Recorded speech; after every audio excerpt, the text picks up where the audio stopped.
Hello और how are you. आज हम अपने सिविक्स का जो चैप्टर नंबर 2 हम जो कर रहे थे उसका पार्ट 2 करने वाले हैं। तो एट फर्स्ट हम लोग देख लेते हैं कि आज हम क्या क्या सीखेंगे। आज हम अकोमोडेशन ऑफ डिफरेंसेस सीखेंगे, उसके बाद डिसिप्लिन सिटीजन्स और डिसिप्लिन पॉलिटिकल पार्टीज, ये तीनों फैक्टर्स के बारे में आज हम अच्छे से समझेंगे। हम इस वीडियो को स्टार्ट करें उससे पहले मैं आपको ये कह दूं कि प्लीज एक बार प्लीज वीडियो को लाइक भी कर दीजिएगा ताकि उससे मुझे थोड़ी सी अप्रिसिएशन भी मिल जाए। अब देखते हैं अकोमोडेशन ऑफ डिफरेंसेस।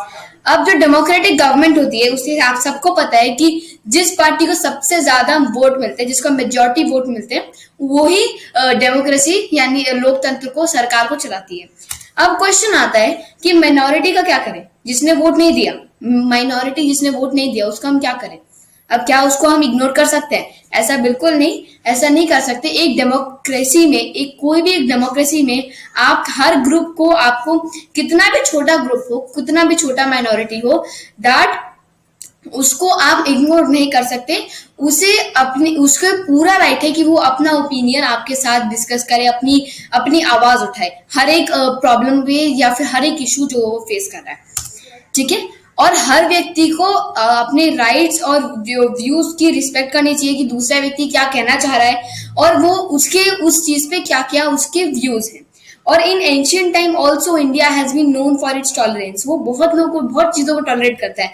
आप जानते हैं कि कितने रेसिस, मतलब कुछ, मतलब क्या कहते हैं, पहले के समय में रेसिज्म था, तब भी मतलब काले रोग, गोले रोग, जो भी सारे लोग एक साथ रहते थे हमारे इंडिया में। हमारे इंडिया में कितने सारे धर्म एक साथ रहते हैं। सोचिए हमारे इंडिया में कितना मतलब डाइवर्सिटी है।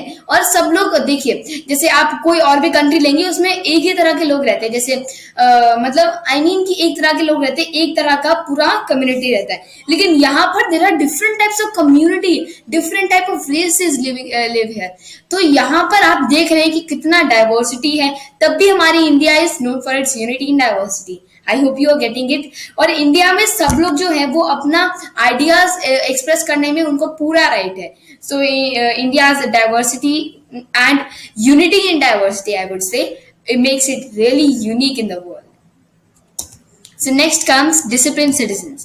अब citizens, इसका मतलब क्या होता है कि हम सिटीजन्स को भी तो अवेयर रहना है अपनी राइट्स और ड्यूटीज का, है कि नहीं। हमें भी अपनी राइट्स पता होना चाहिए। अब लोगों का क्या होता है ना, अपने राइट्स जान लेते हैं लेकिन अपनी ड्यूटी नहीं जानते। भाई हमें अपनी पूरी राइट्स, हमारी ड्यूटीज क्या है, हमारे नेशन के लिए हमें क्या क्या करना चाहिए, वो सभी हमें जानना है। साथ साथ हमारे राइट्स क्या है, that also we should no.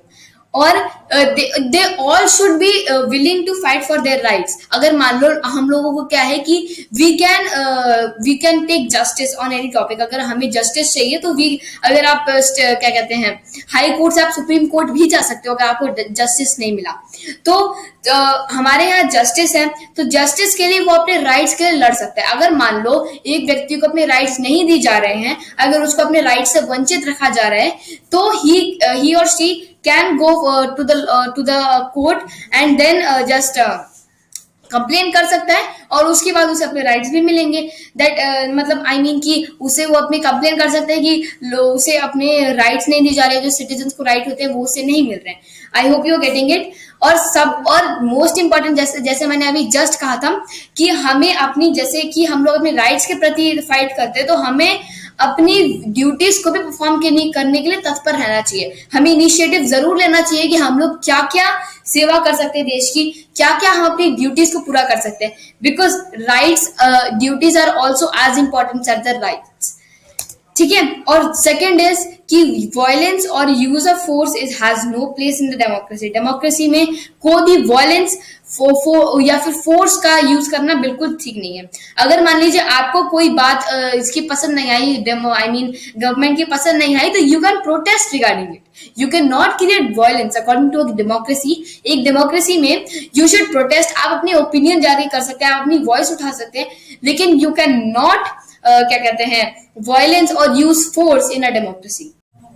So third है कि फ्रीडम जो है that is really important for democracy, क्योंकि डेमोक्रेसी यही है कि people they all have the freedom to express their opinions on any particular topic. अब क्या है कि जितने भी पब्लिक हैं या जितने भी मतलब मान लीजिए अपोनेंट है आपका, मान लीजिए आप कहना चाह रहे हैं कि ये टॉपिक होना चाहिए, ये होना चाहिए, और आपका ओपोनेंट कह रहा है कि ये नहीं होना चाहिए, तो हमें हमारे पास ये राइट है कि हम अपने व्यूज हम लोगों को अपने व्यूज जो है वो हम क्या कहते हैं गवर्नमेंट के सामने रख सकते हैं, भले ही हमारे व्यूज कितने भी जो they are sharp in contrast with their own. मान लीजिए अगर गवर्नमेंट कह रही कि ये होना चाहिए और मान लीजिए कुछ माइनॉरिटी कह रही कि ऐसा नहीं होना चाहिए, तब भी गवर्नमेंट को उनकी बात सुननी है, भले ही वो कितनी भी शार्प बात हो, कितनी भी मतलब उनकी बात से एकदम अलग बात हो, अच्छी बात नहीं हो, तब भी they should hear for that point. और जब वो ये इस बात को सुनते हैं, दे लिसन टू इट, उसके बाद उन्हें अपने उसके बाद जितनी भी बातें हुई हैं उसके आधार पर उन्हें निर्णय लेना चाहिए। और अगर लोग जो है वो क्या कहते हैं, अगर वो समझदार हो, वो टॉलरेंट हो और डिसिप्लिन्ड हो, और ये these are also very essential conditions for democracy. तो हाँ, हम लोगों को भी अपना ड्यूटी निभानी है, हम लोग को भी एनलाइटेंड होना है, हम लोगों को भी डिसिप्लिन होना है, टॉलरेंट होना है, ठीक है, for the successful working of the democracy. Now we have political parties, disciplined political parties. अब क्या है, जितने भी रिप्रेजेंटेटिव्स हैं दे आर जो भी they are elected with the help of the political parties. Political party से ही रिप्रेजेंटेटिव क्या कहते हैं खड़े होते हैं, कैंडिडेट्स खड़े होते हैं जिसको हम वोट करते हैं। तो अब क्या है, पार्टी जो क्या कहते हैं, this party helps in creating the public opinion and persuading people to vote for them. अब ये जो पार्टी के लोग होते हैं, ये लोग लोगों को बताते हैं, लोगों को समझाते हैं, अलग अलग तरीके से उन्हें बताते हैं कि हमें वोट कीजिए। they persuade people, they reach to people to just tell them and just make them understand that they should vote for me, why or why not, okay? Now अब ये जो लोग हैं, पार्टी है, मान लीजिए कोई एक्सवाइजेड पार्टी है, एक्सवाइजेड पार्टी का एक कैंडिडेट एक स्टेट में या फिर एक डिस्ट्रिक्ट जहां भी इलेक्शंस हो रहे हैं वहां पर खड़ा होगा। पूरी पार्टी तो जाके नहीं चली जाएगी कि भाई सारे नेता हमारे ही हैं, ऐसा तो कभी नहीं होता है।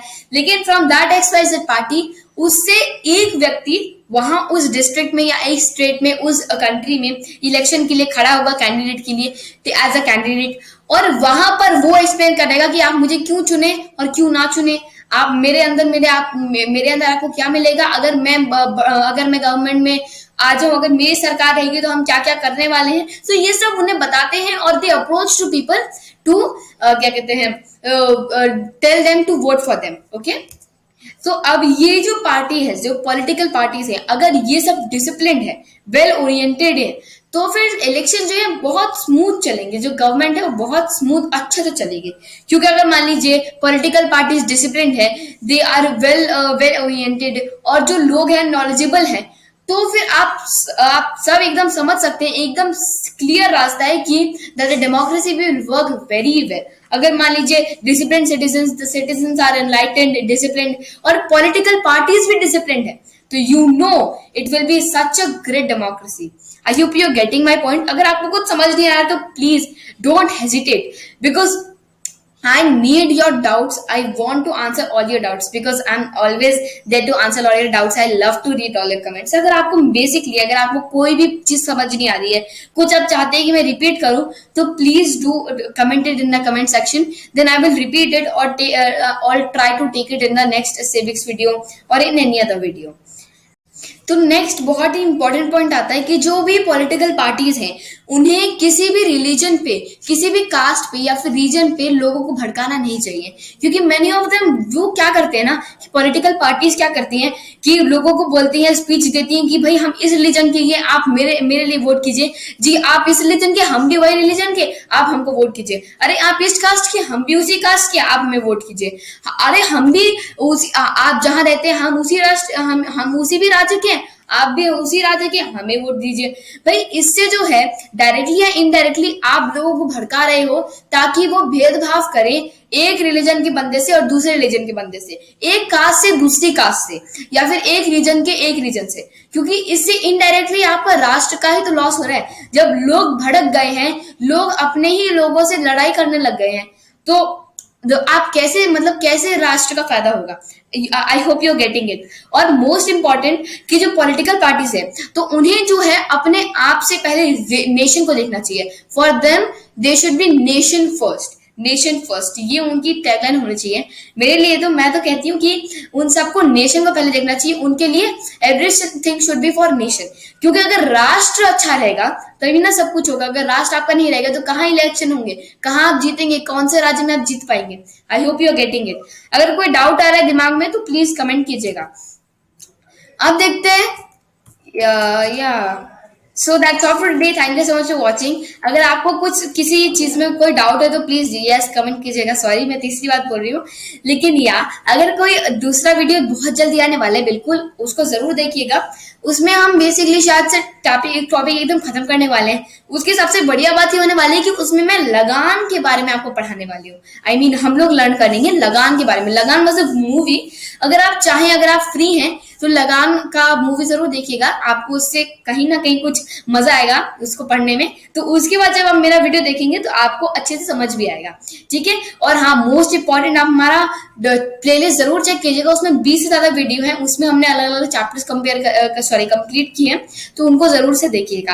और अगर आपको वीडियो पसंद आए तो प्लीज लाइक कीजिएगा।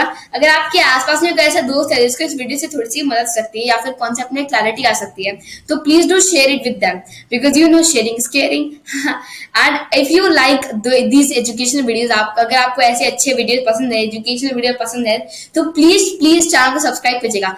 Thank you so much for watching. जय हिंद।